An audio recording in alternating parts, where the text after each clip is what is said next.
દાહોદ જિલ્લાના આશા વર્કર બહેનો અને આશા ફેસિલિટેટર બહેનોને વળતર વધારવા સહિતની વિવિધ માગણીઓ સાથે ગુજરાત જનરલ કામદાર એસોસિએશન દ્વારા દાહોદ કલેક્ટર અને જિલ્લા વિકાસ અધિકારીને આવેદનપત્ર આપવામાં આવ્યું હતું। આશા વર્કર માટે માસિક પગાર 12,000 અને ફેસિલિટેટર માટે 15,000 કરવાના મુદ્દે તેમજ સરકારે નક્કી કરેલા લઘુત્તમ વેતન મુજબ વળતર આપવાની માંગ સાથે કચેરીએ સૂત્રોચ્ચાર પણ કરવામાં આવ્યા હતા। આરોગ્ય વિભાગના તાબા હેઠળ કામ કરતા બહેનોને ખૂબ ઓછા વેતનમાં કામ કરાવવામાં આવે છે અને તેમના હકના વેતનથી વંચિત રાખવામાં આવ્યા હોવાના આક્ષેપો કરવામાં આવ્યા છે।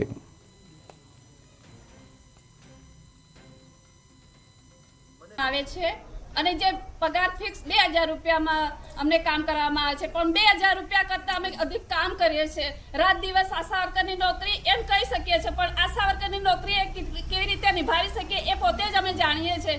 જે રાત્રિના સમયમાં, દિવસના સમયમાં જે ડિલિવરીના કેસો લઈને જઈએ છીએ ત્યારે જે હોસ્પિટલ સુધી અમને લઈ જવામાં આવે છે, બેનને તકલીફ હોય, મુશ્કેલી, હતાશા, નિરાશા, સર્વ સમય અમને એની જોડે જ રહેવાનું છે। 24 કલાક એમની જોડે રહેવાનું છે। એ કામ કરીએ છીએ, જે મેલેરિયાના કામ કરીએ છીએ, જે એટલા બધા અમે કામ કરીએ છીએ છતાં પણ અમારો પગાર એવા છે કે અમે અમારા ઘરનું પોષણ થઈ રહેતું નથી। જે અમારા જો બીજાઓને અમે લોકોની સેવા અમે કરીએ છીએ તો એ સેવા બદલે અમારા બાળકોનું શિક્ષણ અમે પણ આપી શકીએ, અમે બાળકોને અભ્યાસ કરાવી શકીએ